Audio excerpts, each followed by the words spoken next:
Have you ever noticed that the moment you stop begging the world for permission, something inside you wakes up?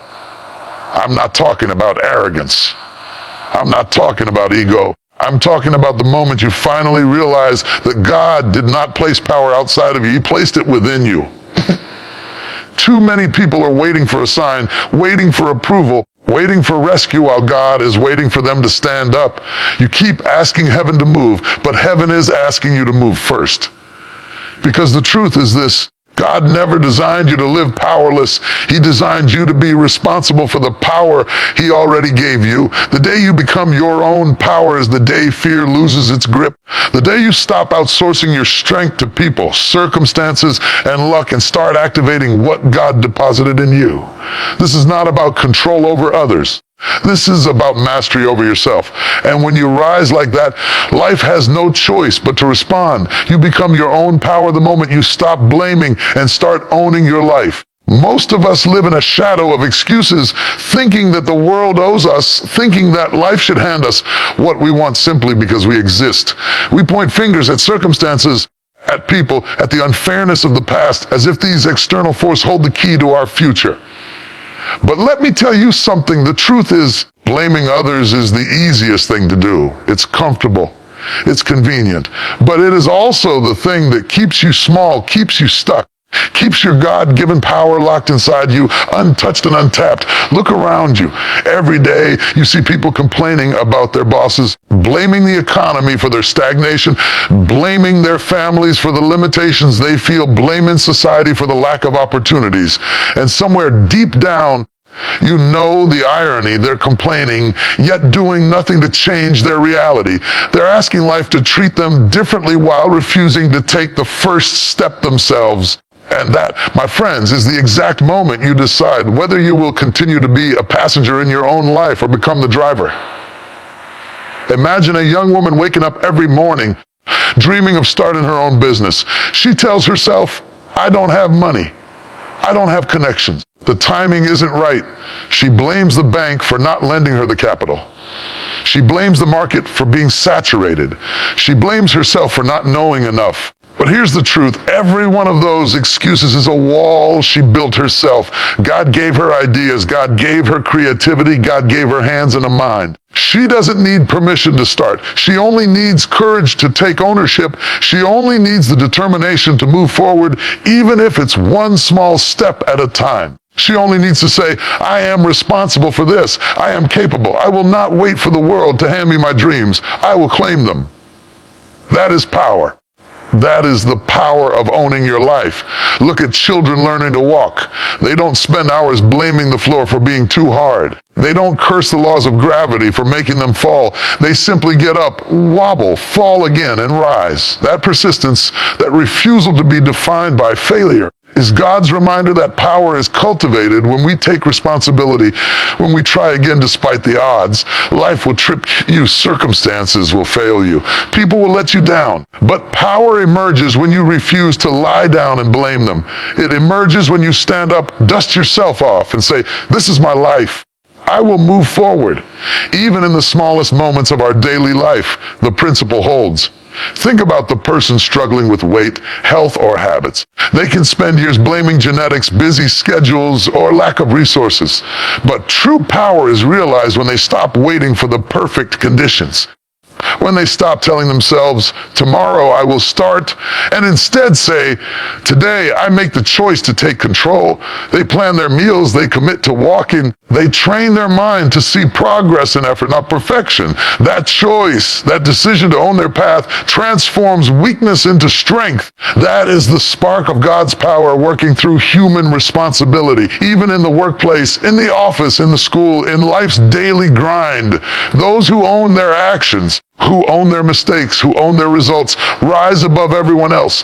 When you make a mistake and say, yes, I was wrong, here is how I will fix it, you instantly move from being a victim to being a leader. When you stop blaming your colleagues for your lack of progress and instead ask, what can I do better? How can I improve?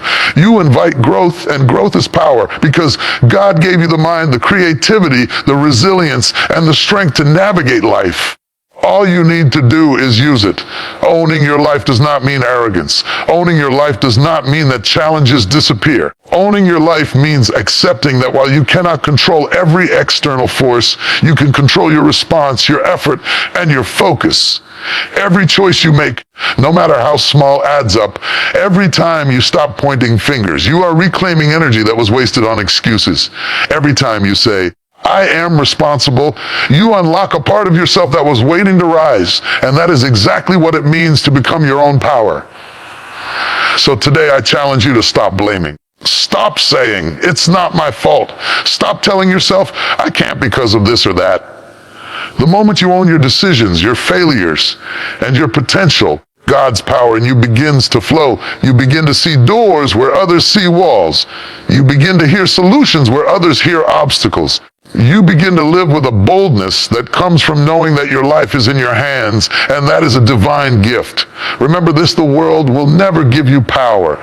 No job, no degree, no title, no person will hand it to you. Power is born inside. It is cultivated when you stop running from responsibility and start walking toward it step by step, day by day.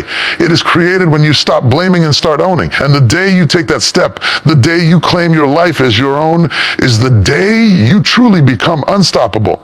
That is the day your God-given power begins to shine through, unstoppable, undeniable, and unstoppable. You rise when you stop waiting for confidence and start moving in faith. Most people are stuck not because they lack talent, intelligence, or opportunity, but because they are waiting to feel ready. They are waiting for confidence to knock on the door, waiting for fear to disappear, waiting for a perfect moment that never comes. And while they wait, life keeps moving forward without them. The truth is, confidence is not a starting point, it is a reward. It shows up after you move, not before. Look at your own life. How many dreams have you delayed because you told yourself, I'm not confident enough yet? How many chances did you ignore because you felt unprepared, unqualified, or unsure? We've been taught that strong people act because they are confident, but in reality, confident people become confident because they acted while they were afraid. Faith is not the absence of fear. Faith is movement in spite of fear, and God responds to movement. Think about the first time a person learns to drive. Their hands shake on the steering wheel. Their foot hesitates on the brake. Every sound feels louder. Every mistake feels dangerous. If they waited to feel confident before driving, they would never leave the parking lot. But something powerful happens the moment they turn the key and move forward. With every turn, every signal, every mile, confidence begins to grow. Not because fear disappeared, but because action trained the mind to trust itself. That is how faith works in everyday life. Look at the person who wants to speak up in a meeting but stays silent because their voice trembles. They rehearse sentences in their head but never say them out loud. Meanwhile, someone with less knowledge but more courage speaks and gets noticed. Confidence didn't come from knowing more. It came from showing up. God does not reward perfection. He responds to participation. The moment you open your mouth, even with uncertainty, something shifts inside you. Strength follows obedience to action. Faith looks like applying for the job even when you feel underqualified. Faith looks like starting the project before you feel skilled. Faith looks like walking into the room even when you feel small. Too many people think faith is something mystical, something emotional, something that feels good. But real faith is practical. It shows up in choices. It shows up when you say, I don't feel ready, but I will go anyway. And every time you choose action over comfort, confidence is built brick by brick. Think about someone who wants to change their life, health, career, habits, but keeps saying, once I feel motivated, I'll start. Motivation doesn't come first. Movement does. The first walk feels heavy. The first attempt feels awkward. The first failure feels embarrassing. But the second step feels easier than the first. The third step feels lighter. And eventually, what once felt impossible becomes routine. Confidence was never missing. It was waiting to be unlocked through action. Even relationships teach us this truth. People wait to feel secure before they set boundaries, before they speak honestly, before they walk away from what drains them. They stay silent because they fear rejection. But the moment they act with faith, by choosing self-respect over approval, they discover something powerful. They realize they can survive discomfort. They realize their worth does not collapse when someone disagrees. That realization builds inner authority, and inner authority is power. God placed strength inside you, but it activates only when you move. Waiting to feel fearless is like waiting for firewood to burn before lighting the match. Action is the spark. Faith is the decision to strike it. When you take that step, even clumsily, even imperfectly, life responds. Opportunities open, skills develop, courage grows, not because the world changed, but because you did. Every powerful person you admire once acted while unsure. They once spoke while nervous. They once failed publicly. What separates them from the rest is not confidence, it's courage. Courage is choosing faith over comfort. Courage is trusting that God would not place a vision in you without also placing the ability to grow into it. So stop waiting to feel confident. Stop asking for certainty before you move. Faith is not clarity, it is commitment. Take the step, send the message, start the work, speak the truth. Walk forward even if your voice shakes, because every step taken in faith strengthens you. Every action trains your spirit. And one day, you will look back and realize that confidence didn't come to rescue you. You built it by moving when you were afraid. That is how you rise. That is how power is formed. Not in waiting, not in wishing, but in faithful action, repeated daily until fear no longer leads and confidence finally follows. You access your power when you master your inner voice, because the loudest voice in your life is not the one coming from people around you. It's the one speaking to you when no one else is listening. Long before the world doubts you, your inner voice often does. Long before opportunities reject you, your thoughts pull back. And that is where most people lose their power, not outside, but within. Every single day, you wake up and have a conversation with yourself. You talk to yourself while brushing your teeth, while scrolling on your phone, while lying awake at night. And the direction of your life follows the direction of that conversation. If your inner voice is full of fear, you move with hesitation. If it is full of doubt, you shrink back. But if it is trained, disciplined, and grounded in truth, you walk with strength even when circumstances are uncertain. Look at daily life. Think about the student who walks into an exam already defeated. They studied, but the inner voice whispers, "You're not smart enough. You'll forget everything." That voice drains focus, weakens confidence, and blocks recall. Now compare that to someone who says, "I've prepared. I'll do my best." Same situation, same pressure, but a different inner dialogue produces a different outcome. Power didn't come from intelligence alone, it came from mental control. The problem is many people allow their inner voice to be shaped by past failures, criticism, and fear. One mistake becomes a label. One rejection becomes a verdict. One bad experience becomes a permanent identity. And without realizing it, they let yesterday speak louder than today. Here, this clearly God did not design your mind to be a prison. It is meant to be a command center. And whoever controls the voice inside controls the direction of the life outside. Think about how often people talk themselves out of progress. They say, "I'm not the kind of person who succeeds. People like me don't win. I always mess things up." These words may sound harmless, even honest, but they quietly train the mind to expect defeat. And the mind always tries to prove itself right.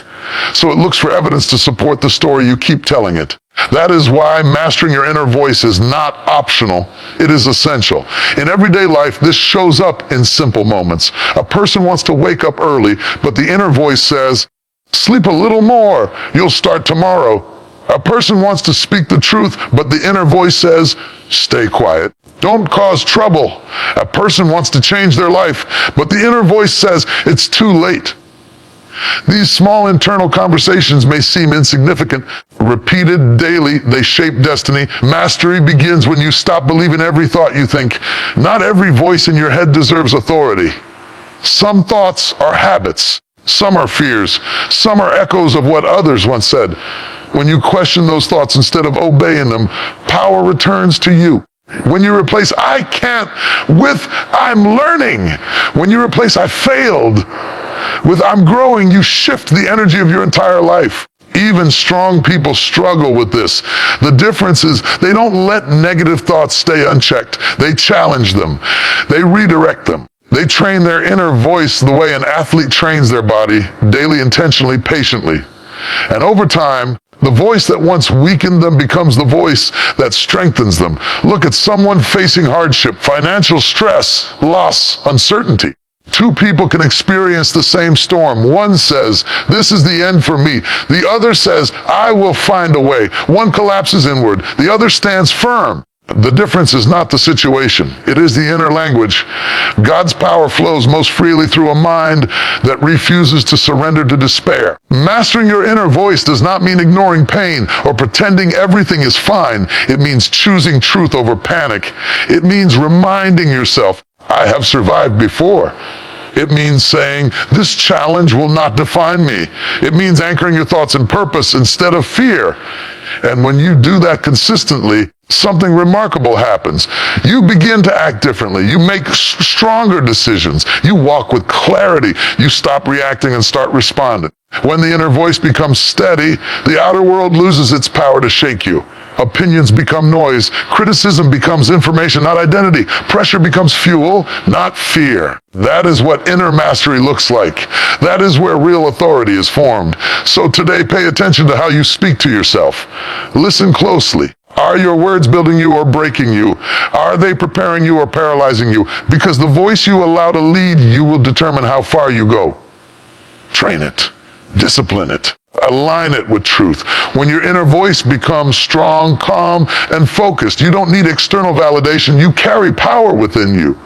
And when you master that voice, you don't just survive life. You command it. You become unstoppable when you stop seeking validation. Because the moment you need permission to be yourself, you give other people control over your power. Most people don't realize how much of their energy is spent trying to be accepted, liked, approved, and applauded. They shape their decisions around opinions. They silence their truth to avoid discomfort.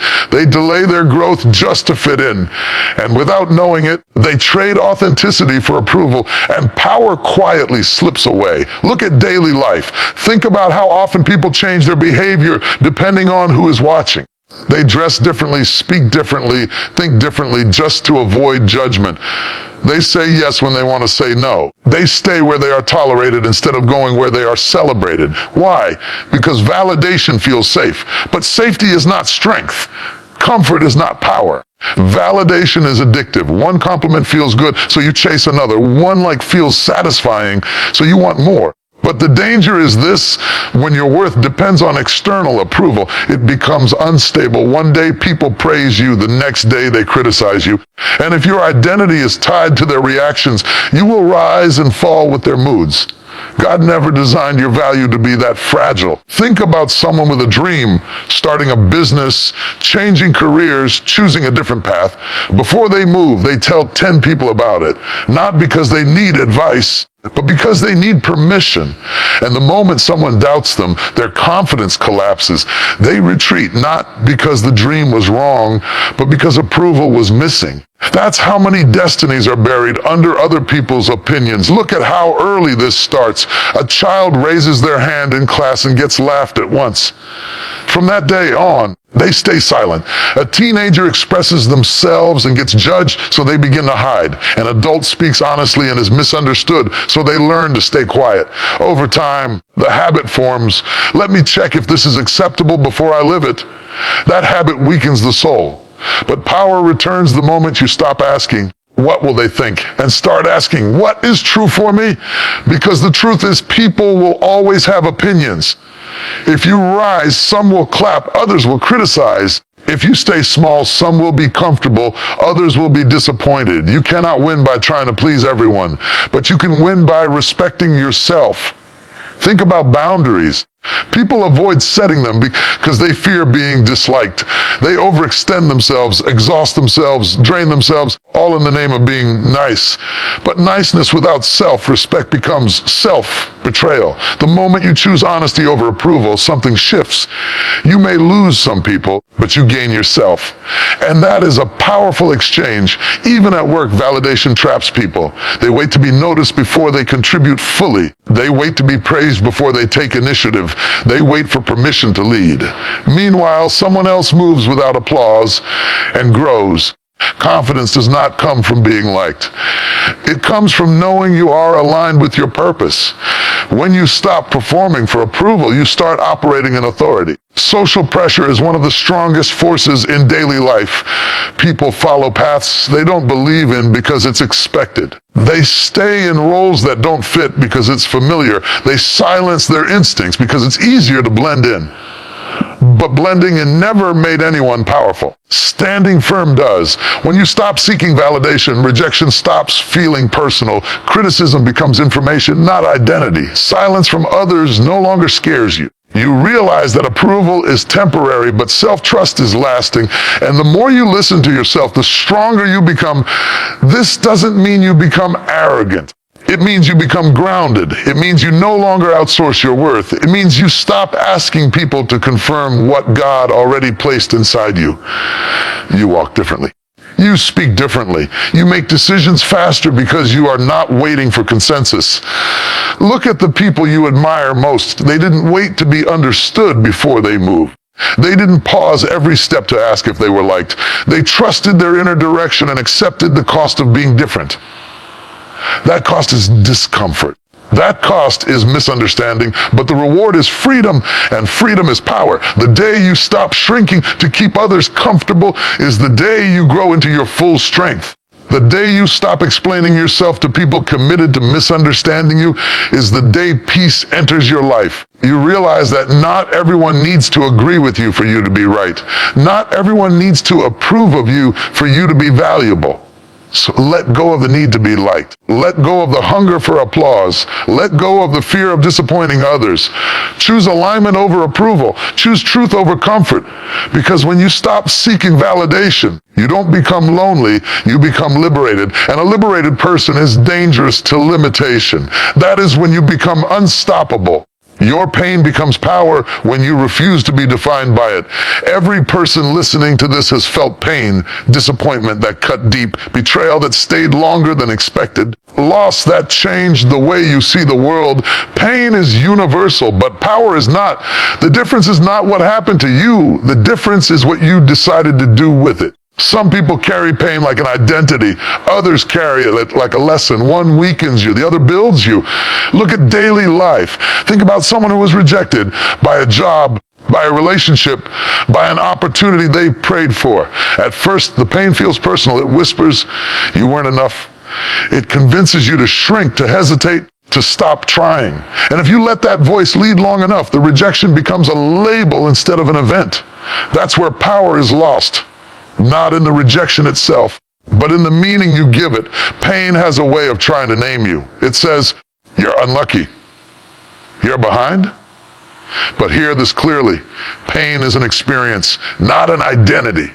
What happened to you is not who you are. God allows storms, but He does not design you to live in them. The moment you separate your worth from your wounds, healing begins and strength follows. Think about someone who grew up with limitations, financial pressure, emotional neglect, constant struggle. They could spend their whole life saying, this is why I can't, and many do. But then there are those who say, this is why I must. They turn survival into skill. They turn hardship into hunger. They turn pain into discipline. And slowly, without realizing it, what once hurt them becomes the very thing that sharpens them.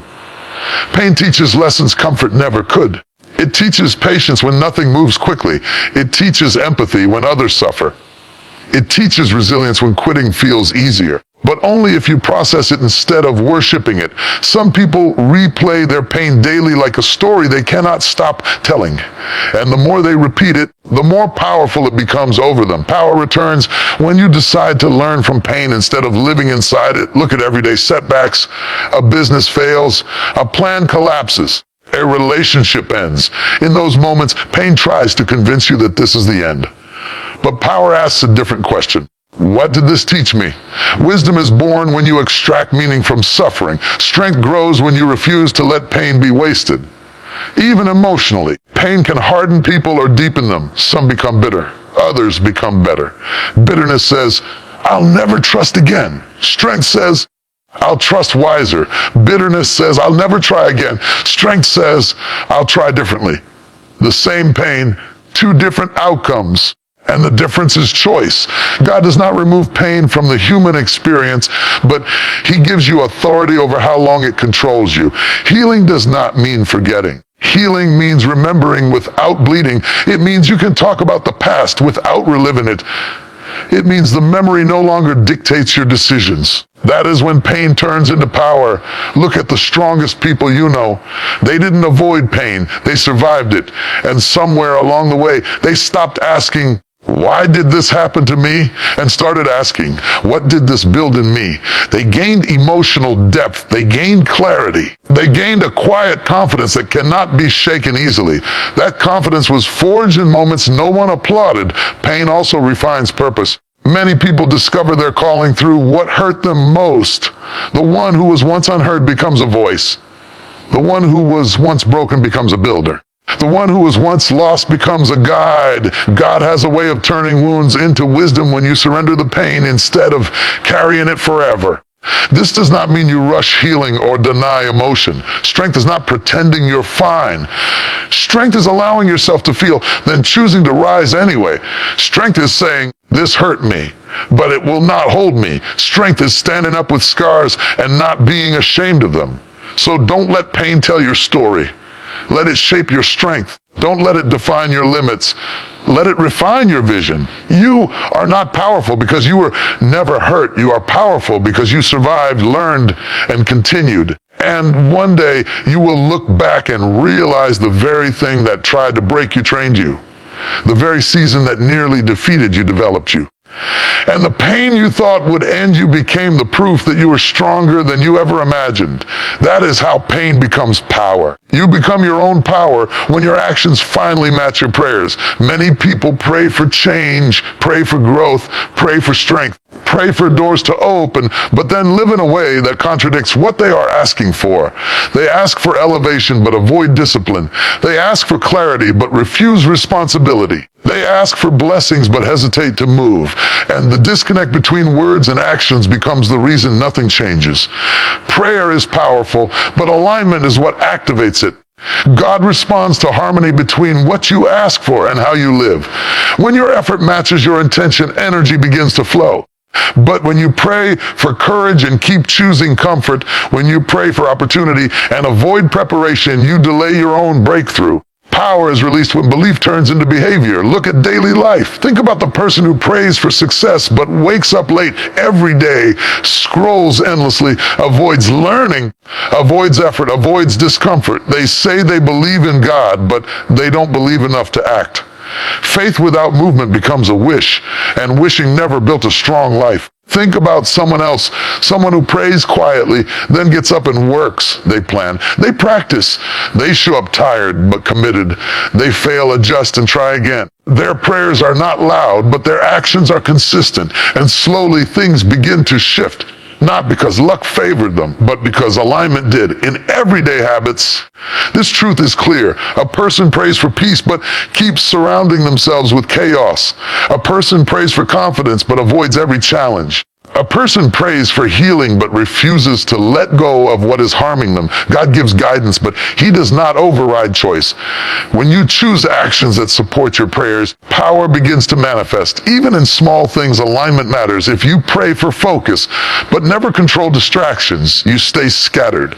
If you pray for wisdom, but never listen, clarity stays distant.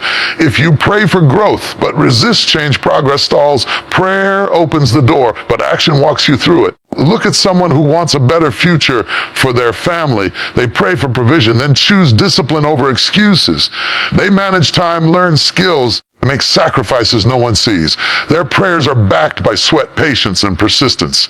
That combination, faith plus effort, creates momentum, and momentum is powerful. God did not design prayer to replace responsibility. Prayer is not an escape from effort. It is fuel for it. When you pray and act, you become a partner in your own progress. You stop waiting for miracles and start becoming one. Many people believe God will do everything for them.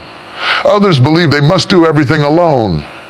The truth lives in the middle. God provides direction, strength, and opportunity. But you must move your feet. You must make the call. You must take the risk. You must do the work. When heaven and human effort align, nothing stays stuck for long. Think about how often people say, I'm praying about it, when what they really mean is, I'm afraid to act. Prayer should bring clarity, not delay. If your prayer leads to inaction, something is off. True prayer sharpens courage. It pushes you forward. It strengthens resolve. Look at the moments when life changed for you, not when you wished, but when you decided. When you chose to wake up earlier. When you chose to walk away from what drained you. When you chose to speak up. When you chose consistency over comfort. Those decisions were prayers in motion. God listens. Life responds to action. When you align your daily behavior with your deepest desires, the universe begins to cooperate. Doors open. Paths appear. Strength multiplies. But steadily. This is why discipline is powerful. Discipline is prayer with structure. Consistency is prayer with patience. Preparation is prayer with expectation. When you live like what you believe, power flows naturally. So ask yourself honestly, do your actions agree with your prayers? Do your habits support your hopes? Do your choices reflect your faith? If not, don't feel guilt, feel clarity. This is an invitation, not a condemnation. Start small, adjust one habit, take one step. Make one decision that aligns with what you've been asking for. Because when action and prayer walk together, strength follows. You don't become powerful by asking alone. You become powerful by moving in the direction of what you ask for. When belief turns into behavior, you stop waiting for change, you become it. And that is when your life begins to respond.